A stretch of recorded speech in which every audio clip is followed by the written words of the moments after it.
नमस्कार, मैं हूं संगीता राय। पूर्वांचल एक्सप्रेस न्यूज के इस वेब पोर्टल पे आपका स्वागत है। आइए देखते हैं हमारे संवाददाता राम सकल यादव की यह विशेष रिपोर्ट।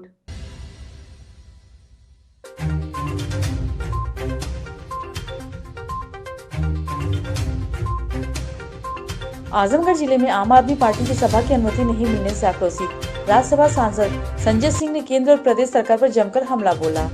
उन्होंने जहां प्रदेश के मुख्यमंत्री योगी आदित्यनाथ को नकारा, वहीं उन्होंने प्रधानमंत्री को लखनऊ महोत्सव में पहुंचने और लखीमपुर खीरी जाने पर कड़ी आपत्ति जताई। साथ ही उन्होंने कोयले के कारण बिजली न आने पर उन्होंने कहा कि यह सरकार की तरफ से प्रायोजित है और सिर्फ इससे अडानी को फायदा पहुंचने का काम सरकार कर रही है। आजमगढ़ के महाराजगंज में थाना क्षेत्र में जनसभा की अनुमति नहीं मिलने से संजय सिंह सरकार और प्रशासन पर जमकर भड़ास निकाला। नगर के एक होटल सभागार में आयोजित प्रेस वार्ता में उन्होंने कहा कि प्रदेश मायावती प्रियंका गांधी की रैली हो सकती है, लेकिन आपकी जनसभा नहीं हो सकती। सरकार आपकी जनसभा होने से डर रही है। उन्होंने कहा कि विपक्ष के पास कोई मुद्दा नहीं है, ये बात मान ली जाए, लेकिन लखीमपुर खीरी की घटना के बाद आप विपक्ष को रोकिए, लेकिन आपको सोने के लिए जनता ने 325 सीटें नहीं दी। उन्होंने कहा कि 5 किसान और एक पत्रकार मरे, लेकिन वे मिलने नहीं गए। ये साबित करता है कि मुख्यमंत्री नकारा व्यक्ति है। वहीं नरेंद्र मोदी लखनऊ में महोत्सव के लिए मना रहे हैं, लेकिन लखीमपुर खीरी नहीं जा रहे हैं। आजमगढ़ में फ्री बिजली के बारे में बात करने के लिए आया था। आम आदमी पार्टी ने ऐलान किया है कि सरकार बनने के बाद 300 यूनिट बिजली फ्री, 24 घंटे बिजली, किसानों को बिजली मुफ्त में और सारे पुराने बकाया माफ़ किए जाएंगे। और जब से मैंने ये कार्यक्रम की घोषणा की है, आम आदमी पार्टी के आयोजन को रोकने के लिए आदित्यनाथ जी की सरकार हर भरसक कोशिश कर रही है, हर स्तर पे उतर के प्रयास कर रही है। अभी कल मैं अंबेडकर नगर में था, वहाँ पे अपने लोगों से काले झंडे दिखवाए, विरोध प्रदर्शन कराया, तिरंगे का भी अपमान किया, उसके ऊपर भी कालिक फेंक दी। आज मैं आजमगढ़ आ रहा हूं तो पता चला कि आम आदमी पार्टी के कार्यक्रम की अनुमति नहीं है। यानी उत्तर प्रदेश में बिजली की बात करना अपराध है। भारतीय जनता पार्टी का कार्यक्रम हो सकता है, रैली सभाएं हो सकती है, जन आशीर्वाद यात्रा हो सकती है, दूसरी पार्टियों का कार्यक्रम हो सकता है, बहन जी की इतनी बड़ी लाखों की रैली हो सकती है, लेकिन आम आदमी पार्टी अगर बिजली के ऊपर बात करना चाहती है, आजमगढ़ में आके बात करना चाहती है, तो हमारे कार्यक्रम को अनुमति नहीं दी जा रही है। और अपराधियों की तरह हमारे प्रत्याशी सुनील जी के घर पे एक नोटिस लगा दी गई कि अगर आप कार्यक्रम करेंगे तो आप पे कानूनी कार्रवाई की जाएगी। ये वही आजमगढ़ है जहां पर 4 दिन तक एक महिला थाने का चक्कर लगाती रही, उसके साथ हुए दुष्कर्म बलात्कार का मुकदमा नहीं लिखा गया और मजबूर होकर उसको थाने में आत्महत्या करनी पड़ती है।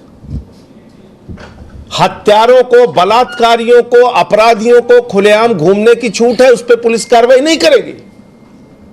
लेकिन अगर आप फ्री बिजली की बात करने आ रहे हैं, शिक्षा की बात करने आ रहे हैं, अपने पार्टी के कार्यक्रमों की चर्चा जनता से करने के लिए आ रहे हैं, तो आपके कार्यक्रम की अनुमति नहीं है। 325 सीटें आदित्यनाथ जी को उत्तर प्रदेश की जनता ने दिया है, इसलिए दिया है कि आप विपक्ष को रोकिए। चलिए, आपको दिक्कत लगती है, रोक दीजिए। आप सो रहे हैं अभी तक। आप गए उन परिवारों से मिलने के लिए? आप खाली 325 सीट लेके हेलीकॉप्टर से घूमने के लिए बने हैं?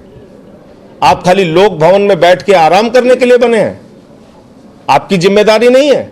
आप चले गए होते लखीमपुर, आप चले गए होते बहराइच, आप चले गए होते किसान के परिवार से मिलने, आप चले गए होते पत्रकार के परिवार से मिलने। आप सत्ता में हैं, उत्तर प्रदेश के मुख्यमंत्री हैं, 24 करोड़ लोगों के अभिभावक हैं आदित्यनाथ जी आप। और अगर 5 किसान मारे गए, एक पत्रकार मारा गया, आपको उनसे मिलने के लिए जाना चाहिए, उनके परिवारों से मिलने के लिए जाना चाहिए। तो पहली बात तो आप शुद्ध रूप से नाकारा व्यक्ति हैं, नाकारा मुख्यमंत्री हैं कि आप स्वयं नहीं गए, नंबर 1। और दूसरे, नरेंद्र मोदी जी नाकारा व्यक्ति हैं कि लखीमपुर में महोत्सव मनाने के लिए आते हैं, देश सदमे में है, किसान सदमे में है, लखनऊ महोत्सव के लिए आते हैं, लखीमपुर नहीं जाते हैं। लखनऊ में महोत्सव मना सकते हैं वो। ब्राजील के फुटबॉलर को कुछ हो जाए, अर्जेंटीना के फुटबॉलर को कुछ हो जाए, ड्रामा करने के लिए, पूरी दुनिया में ख्याति प्राप्त करने के लिए ट्वीट कर देंगे, संवेदना व्यक्त कर देंगे। आपके देश का किसान मार दिया गया कुचल के। जनरल डायर की याद दिलाता है वो घटना, अंग्रेजों के शासन की याद दिलाता है, और आप शोक संवेदना व्यक्त करने नहीं गए। और विपक्ष को आप कह रहे हैं हम जा रहे हैं, तो आप कह रहे हैं कि नहीं नहीं साहब ये तो राजनीति कर रहे हैं। अरे आप महम राजनीति कर रहे हैं, आप अच्छी राजनीति करिए, आप संवेदना व्यक्त करिए, जाइए ना आप तो संवेदना व्यक्त कीजिए। इसका मतलब न खुद कुछ करेंगे न दूसरों को कुछ करने देंगे। और हमें क्यों नहीं जाने दे रहे थे? क्योंकि पांचों परिवारों ने एक स्वर में कहा मुआवजा तो दूर की बात है, हमें अजय मिश्रा की बर्खास्तगी चाहिए। ये पांचों परिवारों के स्टेटमेंट आप ले लीजिए, अभी भी जाके ले लीजिए। वो सब कह रहे हैं मंत्री को अपने पद से हटना चाहिए। यही बात सामने आ जाती हमारे जाने से, यही खतरा था, इसलिए नहीं जाने दे रहे थे। कश्मीर में हुई आतंकवादी घटना पर सांसद संजय सिंह ने कहा कि आतंकवाद रोकने की जो बातें गृह मंत्री करते हैं वो बेबुनियाद साबित हुई हैं। आज भी आतंकवादी घटनाएं हो रही हैं, सेना के जवान शहीद हो। उन्होंने प्रधानमंत्री से मांग की कि किसान आंदोलन के 10 महीने हो चुके हैं, पीर पर्वत बन चुका है, इसलिए तीनों कृषि कानूनों को वापस लिया जाना चाहिए। कि आतंकवाद रोकने के जो दावे हमारे देश की सरकार, मोदी जी की सरकार और गृह मंत्री जी करते हैं वो बेबुनियाद और झूठे हैं। अभी भी आम नागरिक मारे जा रहे हैं, अभी भी हमारे जवान मारे जा रहे हैं। 5 जवान शहीद हो गए, 3 पंजाब के जवान थे, किसान के बेटे थे। आज मोदी जी के राज में हालत ये हो गई है, किसान खेत को बचाने के लिए सड़क पर बैठा हुआ है, उसका बेटा जवान सरहद को बचाने के लिए सीमा पर लड़ रहा है, अपनी शहादत दे रहा है। और देश की सरकार किसान को मवाली कहती है, और उसका बेटा जो देश की सीमा के लिए शहीद होता है, उसके बलिदान को याद किए बगैर उसको कभी खालिस्तानी कहती है, कभी आतंकवादी कहती है, कभी पाकिस्तानी कहती है, कभी माफिया कहती है। इससे ज़्यादा अपमान देश के अन्नदाताओं का किसी सरकार ने आज़ादी के बाद नहीं किया। तो इसलिए 10 महीने हो गए, पीर पर्वत बन चुकी है, अब पिघलनी चाहिए। फिर हिमालय से कोई गंगा निकलनी चाहिए।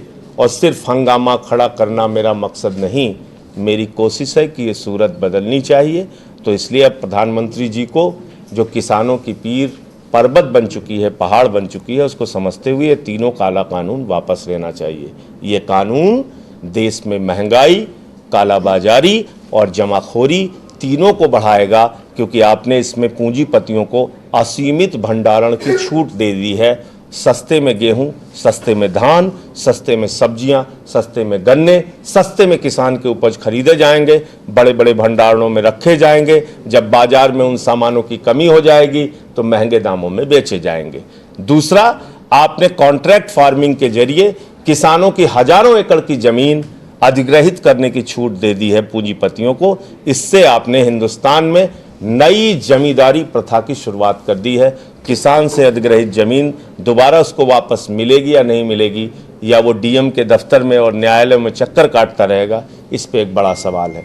तीसरा, इस कानून के अंदर आपने न्यूनतम समर्थन मूल्य जो कहा गया है, मिनिमम सपोर्ट प्राइस, उसकी गारंटी की बात आपने कहीं नहीं कही। आपको एक लाइन लिखना था, अगर इतने से कम पर कहीं भी खरीद होती है तो वो कानूनी अपराध माना जाएगा और उसको जेल में भेजा जाएगा। इसका मतलब आपकी नीयत साफ नहीं है, आपने किसानों को धोखा दिया, इस देश के लोगों को धोखा दिया। अच्छा सर, प्रदेश में कोयले की कमी की बात पर संजय सिंह ने कहा कि देश में कोयले की कमी की बात करना इससे बड़ा मजाक नहीं हो सकता। उन्होंने कहा कि देश दुनिया का सबसे बड़ा निर्यातक है, कोल इंडिया की देश की सबसे बड़ी कंपनी है। उन्होंने आरोप लगाया कि सरकार अडानी की कंपनी को फायदा पहुंचाने के लिए कोयले संकट की खबर को प्लांट कराई है। भारत दुनिया का दूसरे नंबर का कोल उत्पादन करने वाला देश है, नंबर 1। भारत की कंपनी कोल इंडिया दुनिया में सबसे बड़ी कोल उत्पादन कंपनी है, नंबर 2। और कोरोना की महामारी में जब इंडस्ट्रीज बंद थी तब भी कोयले का प्रोडक्शन हो रहा था, कोयले का इस्तेमाल नहीं हो रहा था। और इस बार भी कोयले के उत्पादन में किसी प्रकार की कोई कमी नहीं आई है। कोयला कोई घर की सुई नहीं है जो खोजने से नहीं मिल रहा है। छत्तीसगढ़ में कोयला है, मध्य प्रदेश में कोयला है, उत्तर प्रदेश के सिंगरौली में कोयला है, झारखंड में कोयला है, बिहार में कोयला है, बंगाल में कोयला है, महाराष्ट्र में कोयला है। कोयले की इतनी खदानें पूरे देश में। तो कोयले की जो कमी का और संकट का और स्टॉक में कमी की जो नौटंकी बताई जा रही है, यह प्रायोजित नौटंकी है। मेरा सीधा आरोप है, अपने मित्र अडानी को फायदा पहुंचाने के लिए यह प्रायोजित संकट पैदा किया गया है। यह संकट प्रायोजित किया जा रहा है, संकट नहीं है। मेरे बहुत सारे इंजीनियर दोस्त काम करते हैं कोल माइंस में, अभी का ये बात करा दूं फोन पे, उन सब ने बताया। मैंने कल पूछा सबसे, उन्होंने कहा भाई कोरोना में उत्पादन बंद नहीं हुआ, कोरोना के समय के कोयले का इस्तेमाल नहीं हुआ, तो स्टॉक कम कैसे हो गया? और जब स्टॉक कम हो रहा था तो आप सो रहे थे, आपको पता नहीं चला। जब 25 दिन का स्टॉक बिजली के लिए रखना होता है, आपको कुछ पता नहीं चला, आप सो रहे थे। तो कोयले का उत्पादन भी बढ़ा है, कोयला इस्तेमाल भी नहीं हुआ, इंडस्ट्रीज बंद थी जब कोरोना काल था, प्रोडक्शन हुआ। और हिंदुस्तान दुनिया का कोयला उत्पादन के मामले में नंबर 2 देश और कोल इंडिया नंबर 1 कंपनी पूरे दुनिया की। अब बताओ, इस देश में कोयले के संकट है? ये कोई मानेगा? मैं ये खुद कह रहा हूं आपसे, मैं तो आपको बता रहा हूं ना कि कोयले संकट की और कोयले के स्टॉक की कमी की बात हिंदुस्तान में करना, इससे बड़ा मजाक कुछ नहीं हो सकता। जो देश दुनिया का दूसरे नंबर का कोयले का उत्पादक है, जिसकी कंपनी कोल इंडिया दुनिया में नंबर 1 की कंपनी है कोल उत्पादन के मामले में, उस देश में कोयले का संकट हो गया। तो कोयले के संकट से संबंधित सारी खबरें मोदी सरकार की प्रायोजित खबरें हैं और ये अपने मित्र अडानी को फायदा पहुंचाने के लिए और उनसे महंगी बिजली खरीदने के लिए इन्होंने ये नौटंकी और ड्रामा प्रायोजित किया है। अच्छा, मेरा सीधा कहना है सर।